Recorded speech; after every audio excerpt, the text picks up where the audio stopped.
Bismillahirrahmanirrahim. Assalamualaikum warahmatullahi wabarakatuh. Innal hamdalillah nahmaduhu wa nasta'inuhu wa nastaghfiruh wa na'udzu billahi min shururi anfusina wa min sayyiati a'malina. Man yahdihillahu fala mudilla lahu wa man yudlil fala hadiya lahu. Ashhadu an la ilaha illallah wahdahu la syarika lahu wa ashhadu anna Muhammadan 'abduhu wa rasuluh. Sallallahu alaihi wa ala alihi wa ashabihi wattabi'in wattabi'ut tabi'in wa man tabi'ahum bi ihsanin ila yaumiddin. Ya ayyuhalladzina amanu taqullaha haqqa tuqatih wa la tamutunna illa wa antum muslimun. Ya ayyuhan nasu taqu rabbakum alladzi khalaqakum min nafsin wahidah wa khalaqa minha zawjaha wa bassa minhuma rijalan katsiran wa nisaa'a. واتقوا الله الذي تساءلون به والأرحام إن الله كان عليكم رقيبا. يا أيها الذين آمنوا اتقوا الله وقولوا قولا سديدا يصلح لكم أعمالكم ويغفر لكم ذنوبكم ومن يطع الله ورسوله فقد فاز فوزا عظيما. فإن أصدق الحديث كتاب الله وخير الهدي هدي محمد صلى الله عليه وآله وسلم وشر الأمور محدثاتها فإن كل محدثة بدعة وكل بدعة ضلالة وكل ضلالة في النار. أما بعد. Ikhwani fi din, azzakumullah. Alhamdulillah, kita diberikan nikmat oleh Allah Subhanahu wa taala sehingga kita dipertemukan di tempatnya yang mulia dalam sebuah majlis yang mulia insyaallah. Semoga kita bisa mengambil manfaat dari majlis ini, amin ya rabbal alamin. Dan kita akan memulai musta'inan billahi azza wa jal, dengan memohon pertolongan pada Allah Subhanahu wa taala agar kita memudahkan untuk membahas kitab fil fiqh syafi'i, yaitu matan ghayah wa taqrib, atau yang lebih dikenal dengan matan Abi Syuja'. Sebelumnya ada sedikit yang perlu kita garis bawahi, bahwa jangan sampai ada prasangka bahwa di sini kita belajar taklid. Tidak. Tetapi kita belajar fiqh, belajar ilmu fiqh dengan cara yang ditempuh oleh ulama.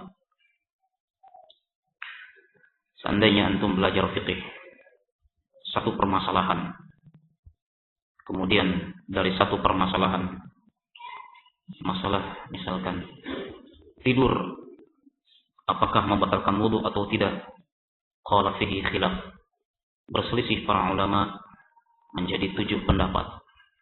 Pendapat pertama adalah ini, dalilnya ini. Pendapat kedua adalah ini, dalilnya ini. Pendapat ketiga adalah ini, dalilnya ini. Sampai 7 pendapat. Apa yang kita dapatkan? Apa yang kamu dapatkan? Antum dapatkan? Gak tahu, pusing kan? Ya, 1 kali pertemuan, 2 kali pertemuan, 3 kali pertemuan, masih aja bab taharah, masih saja bab tidur. Pendapat pertama dibahas dari kepala sampai akar-akarnya. Pendapat kedua dibahas 4-5 tahun. Bab apa kamu? Masih bab taharah. Apa yang kamu dapatkan? Bingung. Nah, ini tidak diinginkan. Oleh karena itu para ulama, atau kitab para ulama, ada kitab yang ditujukan khusus untuk memang orang-orang yang sudah mengerti. Orang yang hidupnya memang diinfakkan untuk belajar ilmu syar'i. Ini biasanya mutawwal, kitab-kitab yang panjang, yang berjilid-jilid. Kitab-kitab yang berjilid-jilid. Karena memang waktu mereka lebih banyak dan mereka memiliki perangkat untuk memahami kitab tersebut. Ada kitab yang mutawassit, yang pertengahan. Ada kitab yang mukhtasar. Nah, ini biasanya mukhtasar itu ringkasan. Mukhtasar ini diperuntukkan bagi orang yang ingin memulai belajar. Apakah itu fikih, apakah itu akidah, atau yang lain. Ada perbedaan jelas ya, berbeda antara kitab buku ringkasan dengan buku yang panjang. Di buku yang lebih panjang, taruhlah antum mungkin sudah melihat Al-Majmu', ya. Al-Mughni, Ibnu Qudamah, Al-Majmu' kan berjilid-jilid. Al-Mughni pun berjilid-jilid. Di buku-buku ini jelas kita akan melihat satu permasalahan dibahas secara terperinci dan detail sampai ke akar-akarnya. Sementara di buku Mukhtasar hanya sekedar diringkas saja. Diringkas saja inti dari masalah dan rajihnya apa. Khulasah, ringkasannya apa. Bagi kita, apalagi kita, ya, saya jadi teringat Muqaddimah Ar-Rawdatul Talibin yang ditulis oleh Al-Imam An-Nawawi. Rawdatul itu ada 6 jilid ya. Itu ringkasan. Ringkasan dari buku yang lebih dari itu tentunya. Ya, ringkasan kitab Muharrar yang ditulis oleh Al-Imam Ar-Rafi'i. Ini semuanya ulama mazhab Syafi'i. Al-Imam An-Nawawi Syafi'i, Al-Imam Ar-Rafi'i Syafi'i juga. Apa sih Syafi'i? Bingung lagi Syafi'i.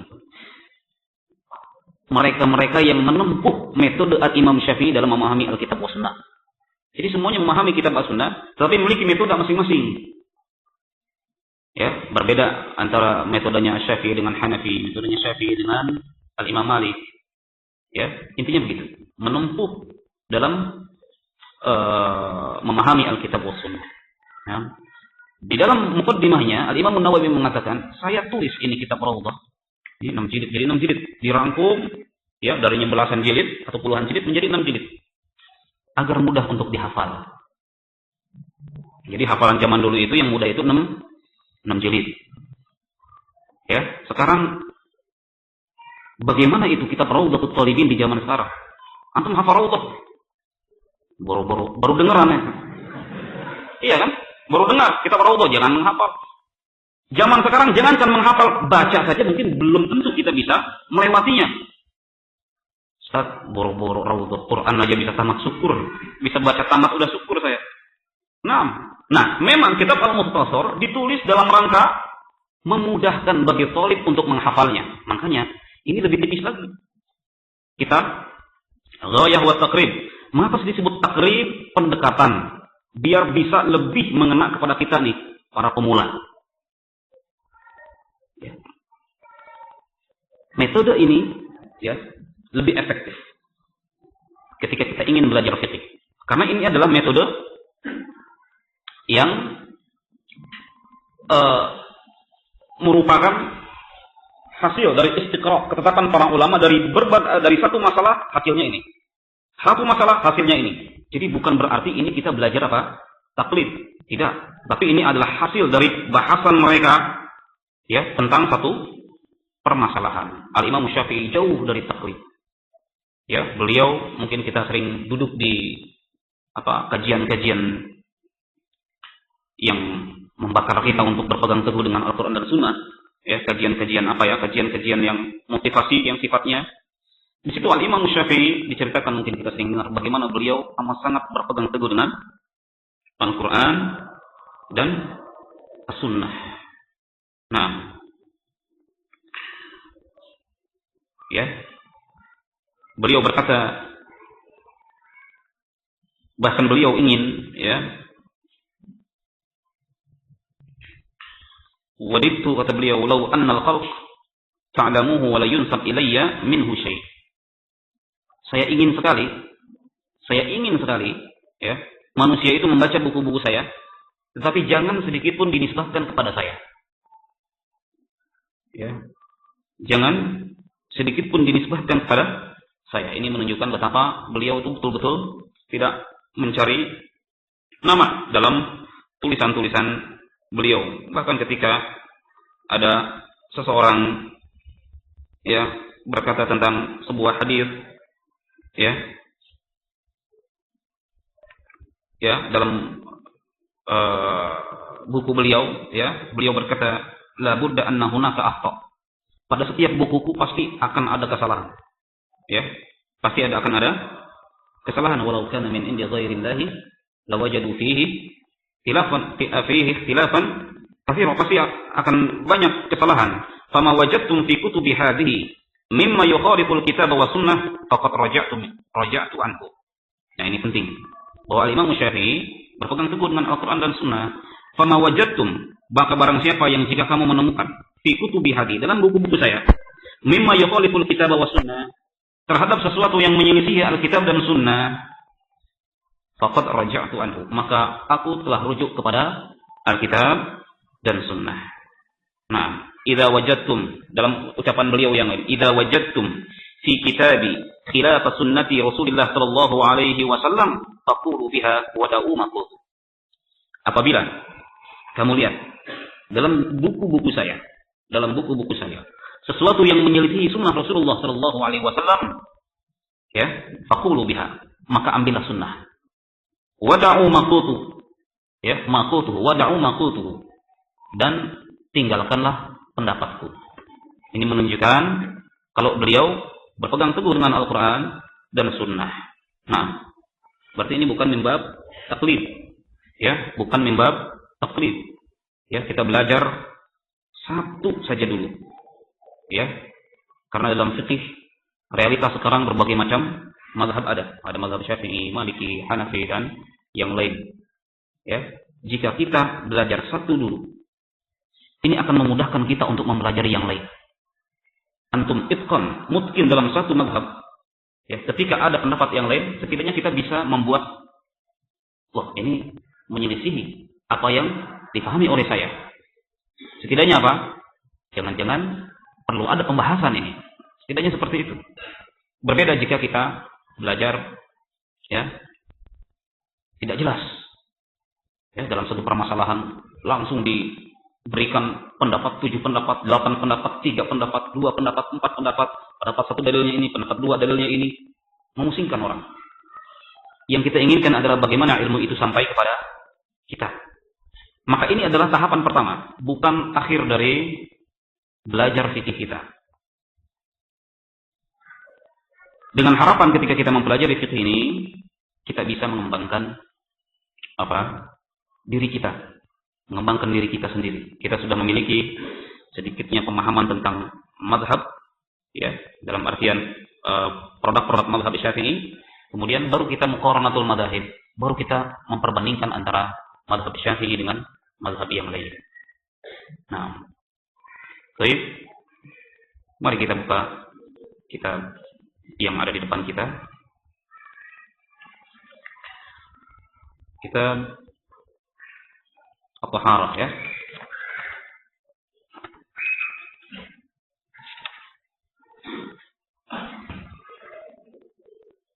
Nah,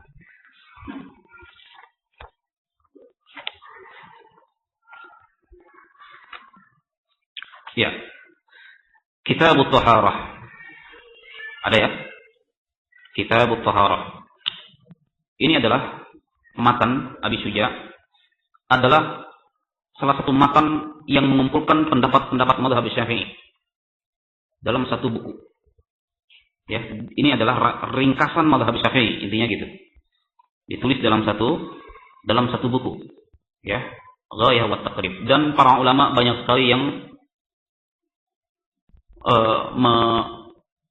memberikan penjelasan kepada kitab ini. Di antaranya adalah Imam Khatib Asy-Syarbini di dalam kitabnya Al-Iqna, ya, juga kitab Kifayatul Akhyar, dan kitab-kitab yang lain yang memberikan penjelasan kepada kitab matan Abi Syuja ini. Dikatakan di sini Kitab At-Taharah, ya, kitab yang menerangkan tentang At-Taharah. Nah, ya, Al-Kitab, makna kitab antum sudah tahulah, kitab ini kan kitab, ya.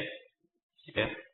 Secara bahasa itu adalah ad-dhamm wal jama', sesuatu yang berkumpul. Makanya ini disebut kitab karena berkumpul padanya huruf dan, ya, kalimat. Kitab bermakna maktub. Fi'al ala wazn maf'ul. Kitab dikarenakan berkumpul padanya huruf-huruf dan kalimat. Adapun taharah, at-taharah secara bahasa adalah an-nadhafah. Bersih. Tahara itu secara bahasa bersih. Makna bahasa antara bersih dengan tahara itu sama. Secara syariat bahasa kitanya suci kalau secara syariat. Suci ya tahara. Ya. Secara syariat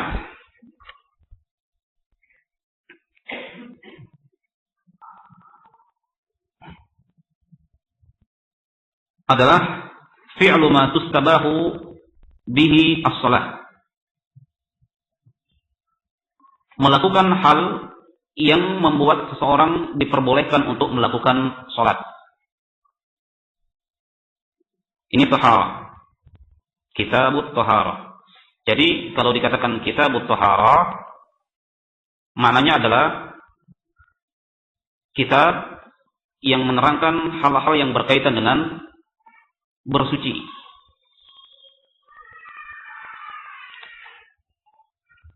Nah,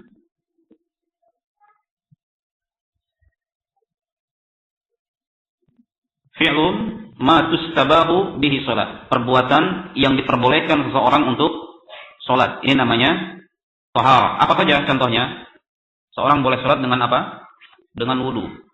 Apalagi dengan mandi. Apalagi dengan tayammum. Ya. Nah, oleh karena itu Al-Imam Nawawi rahimahullah memberikan makna lain dari tahara. Tadi makna pertama, ada makna yang lain. Adalah raf'ul hadath wa izalatun najas atau ma fi ma'nahuma atau ma fi ma'nahuma atau ala suratihima. Raf'ul hadath atau izalatun najas. Hilangnya hadas, ya, naiknya hadas atau hilangnya najis. Atau fi ma'nahima, atau yang serupa dengan makna keduanya. Seperti tayammum. Tayammum ini serupa dengan taharah, tapi disebut taharah tidak? Hal tayammum yarfa'ul hadath? Antum berhadas, nggak ada air, kemudian tayammum, hadas antum hilang atau tidak? Nggak ada air, ya? Susah air.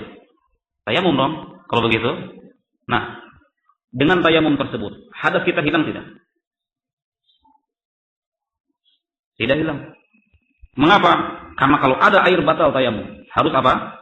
Harus wudu. Tayammum dikatakan apa? Semakna dalam artian pengganti dari bersuci. Tetapi kekuatannya tidak seperti apa? Tidak seperti bersuci. Nanti insya Allah kita akan terangkan. Tayammum ini adalah ala suratihima. Termasuk apa? Semakna dengan suratihima. Artinya apa? Dibolehkan dengannya apa? Salat. Ya, makanya tahara itu definisinya bisa merupakan fi'lun yang pertama, perbuatan atau kondisi. Ya, perbuatan yang diperbolehkan dengannya salat atau kondisi seseorang di mana hadas dan najis enggak ada. Bahasanya gitu aja nih. Ya. Nah, sehingga masuk ke dalamnya apa? Tayammum. Tayammum berarti masuk ke dalam kategori yang pertama, yaitu fi'lun ma tustabahu bihi as-shalah. Nah, ini adalah at-taharah, kitabut taharah, ya. Nah, kemudian muallif rahimahullah berkata, al-miyah, ya betul ya. Saya khawatir berbeda nusuknya. Al-miyahul lati yajuzu biha at-tathiru 700. Ringkas saja. Air yang diperbolehkan untuk bersuci ada 7. Coba kalau antum belajar ngulik, baca hadis, baca Quran, ya, belum tentu bisa selesai ini. Bisa mendapatkan 7 ini. Ini 7 ini bukan sembarangan. Enak aja 7. Ini 7 ini berdasarkan pembahasan Al-Quran dan Sunnah. Berdasarkan seorang itu baca Quran dulu, kemudian memperhatikan Sunnah.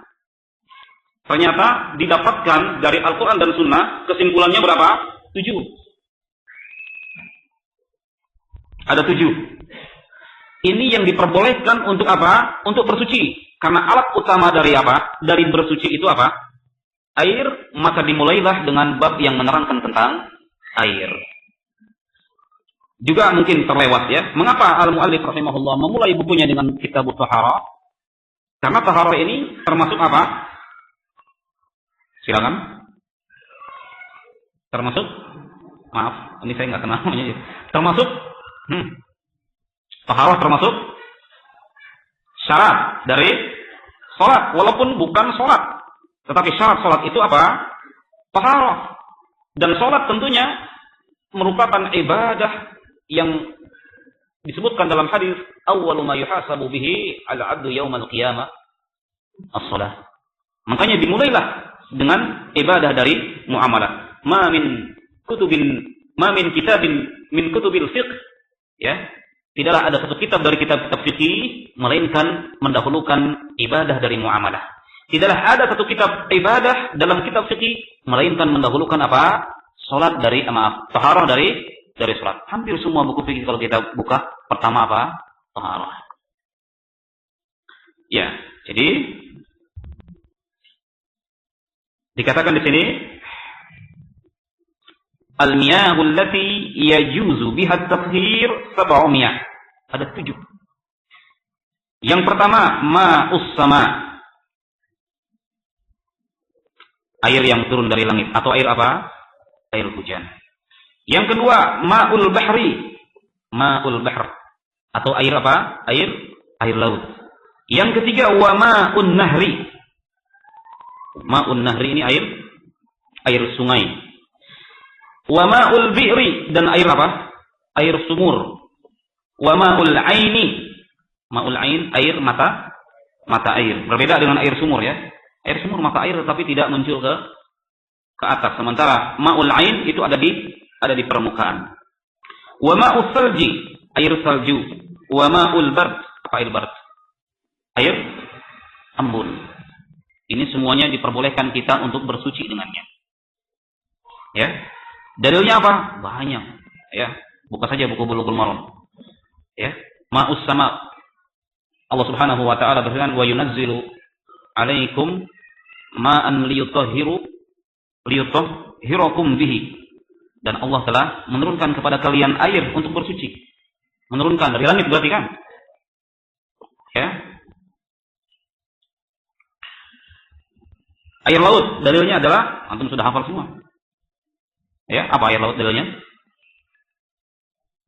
Sabda Rasulullah sallallahu alaihi wasallam, "Huwa at-tahuru ma'uhu al-hillu maitatu." Ketika ditanya oleh salah seorang sahabat di tengah-tengah laut, "Ya Rasulullah, inna narkabul bahr."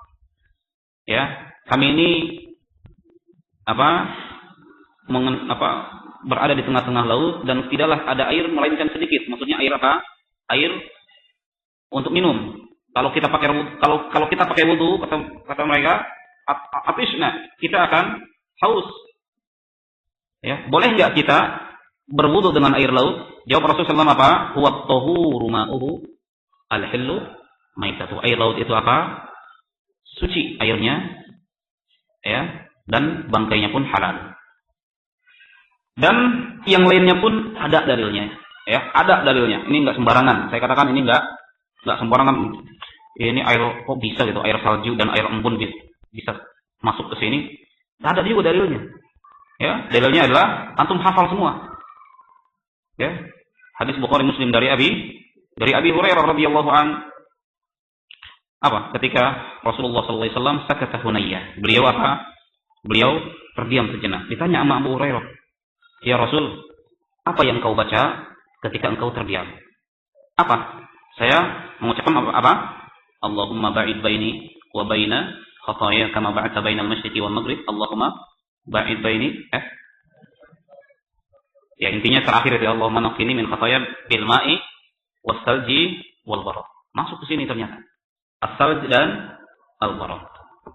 Nah. Ya, jadi ini adalah berdasarkan hadis-hadis, berdasarkan nususul wahyain, ya, Al-Qur'an dan As-Sunnah. Jadi kalau antum ditanya air yang diperbolehkan untuk bersuci ada berapa? Jawab saja. Ada berapa? Ada 7. Mengapa ada 7? Nah, Anak ngaji, ustaznya bilang 7. Nah, ini bahaya juga nih. Jangan seperti ini ya. Ya. Dikarenakan para ulama telah meneliti Al-Qur'an dan Sunnah ya, dengan penelitian yang yang benar, mengikuti kaidah-kaidah yang benar. Nah, dan dihasilkanlah bahwa air yang diperbolehkan untuk berwudu ya, untuk bersuci itu ada 7 macam. Itu jawabannya. Nah, kemudian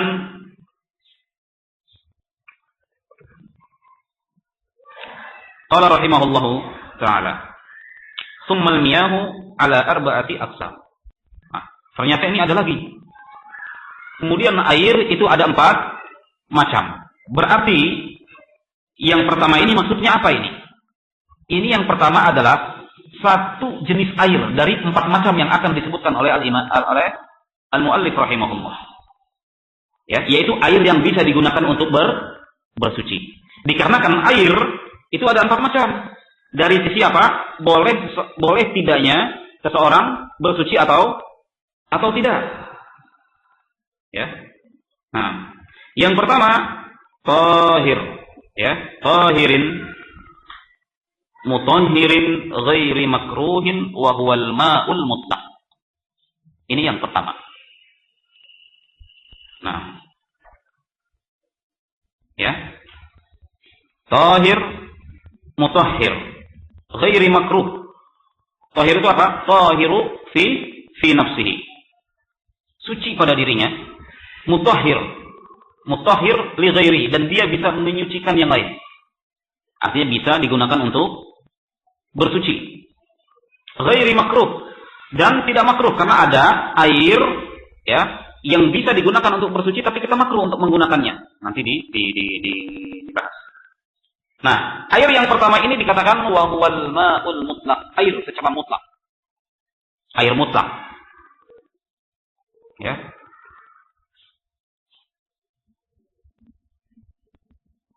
Apa definisi air mutlak? Air mutlak itu adalah al-ma, air. Al-'ari 'anil quyud wal idhafah al-lazimah. Dan ini adalah definisi yang disebutkan oleh Al-Imam Ar-Rafi'i dan juga Al-Imam An-Nawawi di dalam keduanya, yaitu kitab Ar-Rawdah dan kitab Al-Muharrar. Al-'ari 'anil quyud wal idhafah al-lazimah. Air yang terbebas dari ikatan-ikatan. Ya. Dan idhafah itu adalah penyandaran ya, al-lazimah, yang lazim.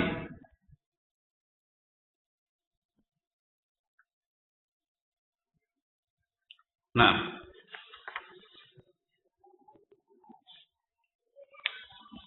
al-'ari 'anil quyud wal idhafah al-lazimah. Nah,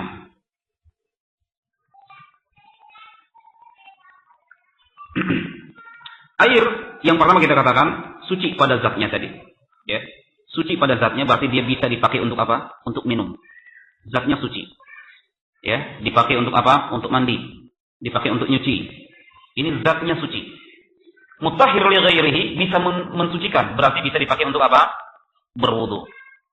Ya, bisa dipakai untuk mandi junub. Karena bersuci itu ada 2 saja. Dengan menggunakan air, kalau tidak berwudu itu apa? Mandi junub. Nah, ini air mutlak, yaitu yang bebas dari ikatan-ikatan dan sandaran-sandaran yang lazim. Maksudnya adalah orang kalau melihatnya itu dinamakan air. Orang kalau melihat itu dinamakan air. Secara kasat mata nggak ada namanya tambahan-tambahan lain. Ini air. Ya, karena idhafah itu tambahan, ya. Ada yang lazim, ada yang ghairi lazim. Ada yang lazim, ada yang munfak. Ada juga tambahan tapi enggak lazim. Ya. Ini air apa? Aqua. Air aqua dimasukin ke bak. Jadi air apa? Air keran, ya. Air keran, Pak. Air keran dimasukin kemana lagi nih? Ke laut. Cemplungin aja ke laut. Jadi apa? Jadi air laut. Berarti idhofah ini nggak lazim. Artinya tidak selalu menyertai air tersebut. Ya, kopi. Dimasukin ke aqua. Antum nyebut air aqua? Nggak mungkin. Ya, kopi. Dimasukin ke gelas. Apa namanya? Lebih kopi lagi. Ya, dimasukin kemana lagi? Ke sungai. Misalkan sungainya lagi kering. Ya, masukin kopi. Apa kita namakan? Air kopi. Nah, makanya ini ada idhofah juga, air laut, terus juga apalagi air sungai, itu kan idhofah. Tidak, ini idhofahnya nggak lazim. Dikarenakan apa? Tetap saja itu apa? Air. Tetapi kalau yang tadi selalu menyertai, ya minyak dimasukin ke sini minyak, ini dimasukin ke sini minyak, sama seperti itu.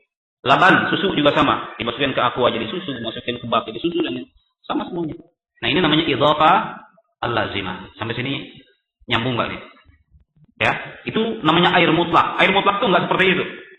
Orang kalau melihat air, ya mau di mana saja dia itu apa? Air. Nah, ya, dikatakan di sini tahuru ma'uhu, maaf. Dikatakan di sini al-ari anil quyud wal idhafah al-lazimah. Ya. Nah, yang kedua, tahirun mutahhirun makruhun wa huwal ma'ul musyammash. Yang kedua adalah air yang suci, ya, mutahhir juga dia bisa mensucikan. Tetapi makruh kita bersuci dengannya. Inilah kata muallif di sini dikatakan ma'ul musyammash, air ya yang terkena sengatan matahari. Nah, waduh ini baru dengar saya. Ternyata ada pendapat bahwa air yang musyammash, ya, hasil dari sengatan matahari itu adalah ya makruh untuk digunakan untuk bersuci. Walaupun memang secara kemutlakannya itu masih dikatakan apa? Dikatakan air. Apa sebabnya kok makruh? Apa sebabnya kok makruh? Nah, ya sebabnya hadis juga. Nggak sembarangan ini. Dikatakan, lumayan makruhin aja, ada hadisnya. Ya, Rasulullah Shallallahu Alaihi Wasallam ya naha Aisyah, melarang Aisyah anil musyammash wa qala innahu yurisu al-baras. Wa qala innahu yurisu al-baras. Ya, karena air terkena sengatan matahari ya itu bisa menimbulkan penyakit. Oh, berarti memang ada hadisnya. Sayang ya hadisnya ini nyaris ya berderajat apa? Maudhu. Ya, hadis ini banyak sekali para ulama yang menta'annya. Kok Imam Syafi'i berdalilkan dengan hadis maudhu sih? Istilahnya kok mazhab Syafi'i bermudah-mudah? Tidak. Karena para ulama yang lain bukan berdalil dengan hadis ini, tetapi berdalil dengan ucapannya Ibnu Umar, dan sebagian ulama mensahihkan ucapan beliau ya yang menyatakan bahwa, dan Imam Syafi'i tidak menukilkan hadis ini tapi menukilkan ucapannya Ibnu Umar yang menerangkan bahwa ini tadi, bahwa ma'ul musyammash itu yurisul baras. Namun ikhwan fillah azakumullah, ulama mazhab Syafi'i mensyaratkan makruhnya air tersebut ya.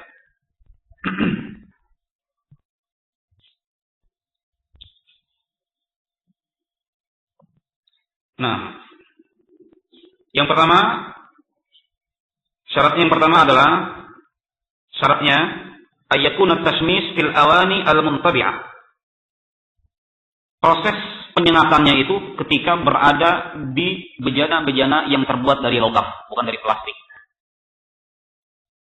Kenapa? Jelas ya, ketika logam tersengat matahari, maka ia akan menimbulkan bau busuk yang sampai ke atas. Biasanya seperti itu. Ya. Sampai ke atas air. Nah, oleh karena itu tidak berlaku pada logam mulia. Ya, apa logam mulia? Emas dan perak. Kalau logam mulia tidak akan seperti itu, makanya disebut logam mulia. Ya. Namun menggunakan bejana dari emas dan perak pun kita dilarang. Nanti insya Allah akan diterangkan. Tetapi di sini faedahnya adalah jangan sampai ya hendaknya air tersebut ya tasmisnya, proses penghangatannya itu, penyengatan mataharinya berasal dari apa? Dari bahan-bahan yang terbuat dari logam, emas, seperti besi ya, tembaga dan yang lain. Yang kedua, syarat yang kedua adalah ayyaqa at-tashmish fil bilad asy-syadidatil hararah. Penyengatannya itu pada negeri yang memang panasnya amat sangat menyengat. Ya, berarti di sini berlaku di mana? Di Timur Tengah. Adapun negeri yang mu'tadil, ya, yang mu'tadil itu yang standar saja cuacanya, ya, tidak terlalu panas dan tidak terlalu dingin seperti di negeri kita ini, tidak berlaku. Ya. Air walaupun kena matahari silakan dipakai untuk apa? Untuk bersuci. Dikarenakan apa? Ya, pengaruh matahari terhadap air itu lemah. Inilah yang disebutkan oleh para ulama. Fa inna ta'thir asy-syams fiha dha'if, katanya. Karena pengaruh matahari padanya itu lemah. Jadi enggak berlaku bagi negeri-negeri ini. Ya, maksudnya di negeri yang mu'tadil. Nah, berarti ini berlakunya di negeri yang syadid al-hararah. Nah, sekarang kita katakan di sini makruhnya makruh apa? Makruhnya apa? Makruh tanzih atau makruh irsyadi? Makruh tanzih itu kalau dikerjakan, kalau tidak dikerjakan atau ditinggalkan dia mendapatkan pahala. Kalau dikerjakan tidak mengapa, tapi makruh. Tapi kalau irsyadi ini hanya sekedar anjuran saja. Dikerjakan, tidak dikerjakan tidak ada kaitannya dengan pahala dan tidak. Nah, ar-rajih wallahu a'lam bishawab, di sini makruhnya menurut mereka yaitu para ulama mazhab Syafi'i, itu makruh tanzih atau syar'i, makruh yang sifatnya syar'i yang memang kaitannya dengan pahala dan tidak adanya pahala. Nah, wallahu a'lam bishawab, Al-Imam An-Nawawi sendiri dalam permasalahan ini ya, dan Al-Imam Ibnul Munzir dalam Al-Imam An-Nawawi dalam permasalahan ini ya berpendapat bahwa la yakrahu mutlaqan. Beliau menyelisihi pendapatnya mazhab. Ya, al-mu'tamad indal mazhab, ya, al-mu'tamad indal mazhab dalam artian mu'tamad indal mazhab itu yang memang menjadi kesepakatan ya mazhab Syafi'i itu adalah makruh. Tetapi Al-Imam An-Nawawi keluar. Beliau berpegang dengan pendapat yang lain ya, dan ini adalah pendapat jumhurul ulama, tidak makruh secara mutlak. Boleh juga dipakai, berarti boleh juga dipakai bersuci. Ya, dikatakan walaysa lil karahiyati dalilun yu'tamad. Tidak ada ya bagi hukum makruh itu dalil yang bisa dipegang.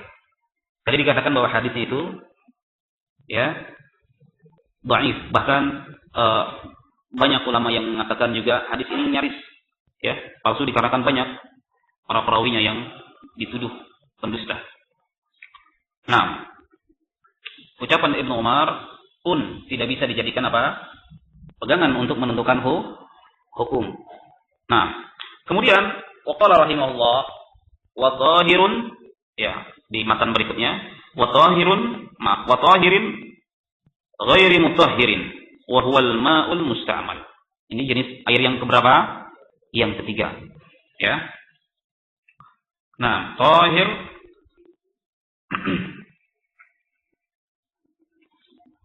ghairi mutahhir, dia suci pada zatnya. Kalau sudah suci pada zatnya berarti dibolehkan untuk apa? Untuk minum, dibolehkan untuk mandi dan yang lain.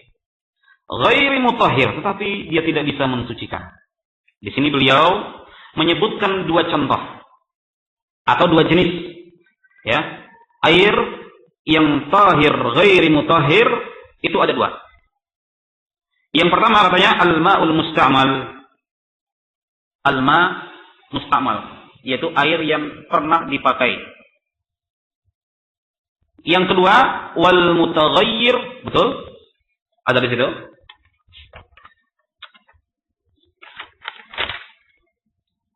Wal mutaghayyir bima khalatahu min at-tahirat. Dan air yang berubah dikarenakan apa? Dikarenakan ada yang mencampurinya dari berbagai zat-zat yang suci. Diulang lagi, air yang tahir ghair mutahhir. Ya. Yang pertama tadi dikatakan air yang tahur. Tahur itu apa? Tahir fi nafsihi, mutahhir li ghairihi. Ya. Suci pada dirinya dan dia bisa mensucikan yang lain. Yang kedua, ini tahir. Tadi yang pertama apa? Tahur, ya, tahur. Yang kedua, tahir. Kalau kita mungkin sekilas susah membedakan juga. Dua-duanya apa? Ya, suci. Ya, tetapi jika kita membaca buku fikih, ada air yang tahur, ada air yang tahir. Air yang tahir ini mutahhirun fi nafsihi, ghair mutahhir li ghairihi. Dia pada dirinya suci, tetapi tidak suci, tidak bisa dipakai untuk mensucikan yang lainnya. Nah, di sini ada dua jenis air tersebut. Yang pertama adalah al-ma'ul musta'mal, air yang sudah dipakai. Yang kedua adalah air yang tercampuri oleh zat yang suci, sehingga air tersebut berubah. Berubah apanya? Berubah asal penciptaannya. Ya, berubah sifatnya. Ya, atau berubah rasa, bau dan warnanya. Nah, ini adalah air, disebutkan di sini air musta'mal. Apa yang dimaksud dengan air musta'mal di sini? Sudah dipakai, ya. Air musta'mal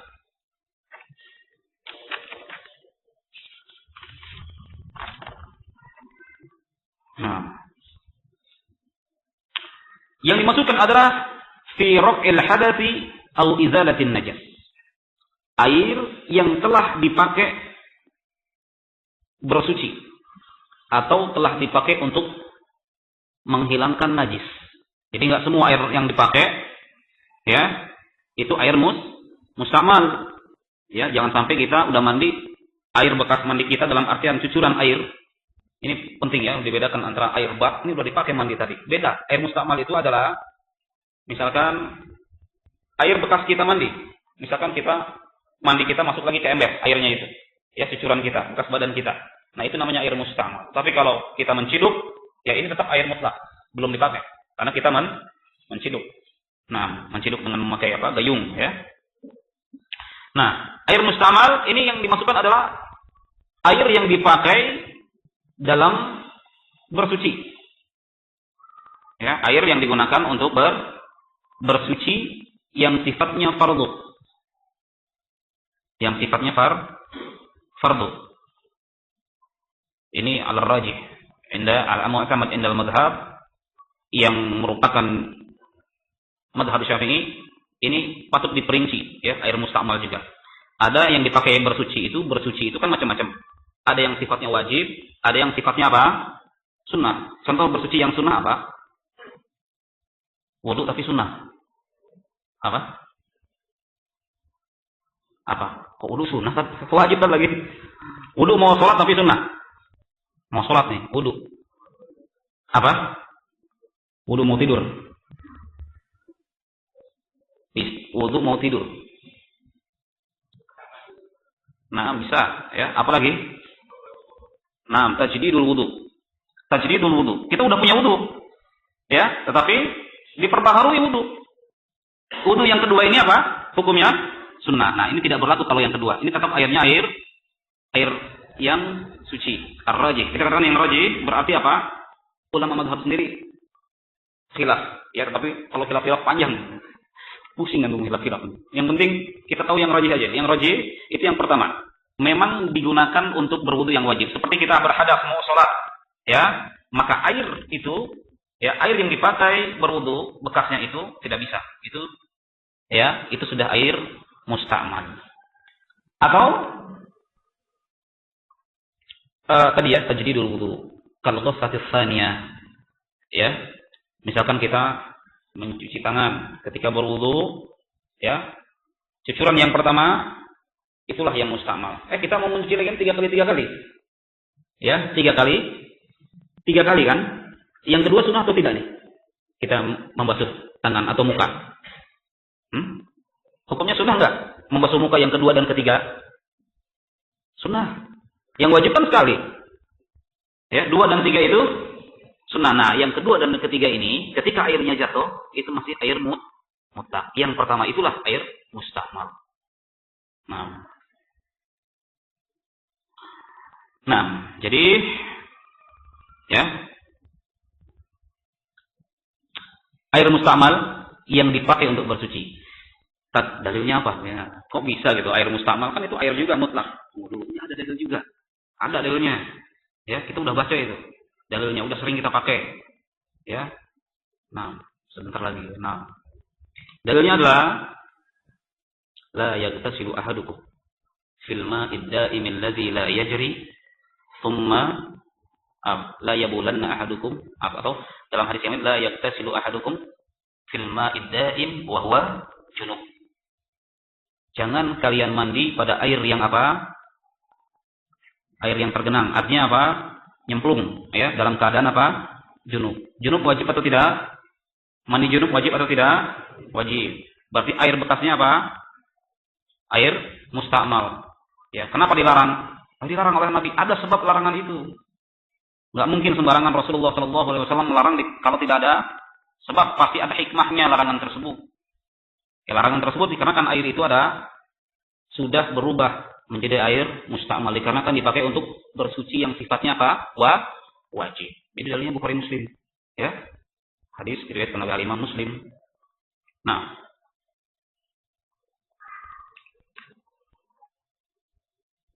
sudah azan ya? Ya. Nah, ya. Singkat sekali, serasa apa? Baru ini, tapi ya waktu ya. Ya demikian apa yang saya sampaikan. Insyaallah kita lanjutkan berarti pada pertemuan yang akan datang bab tentang masih air musta'mal tetapi yang jenis yang kedua. Masih yang air yang thahir tetapi jenis yang kedua, yaitu air yang tercampuri ya dengan sesuatu yang suci. Ya, insyaallah kita akan bahas pada pertemuan yang akan datang. Sallallahu ala nabiyyina Muhammad wa ala alihi wasallam. Subhanakallahumma wa bihamdika asyhadu an la ilaha illa anta astaghfiruka wa atubu ilaik. Wassalamu alaikum warahmatullahi wabarakatuh.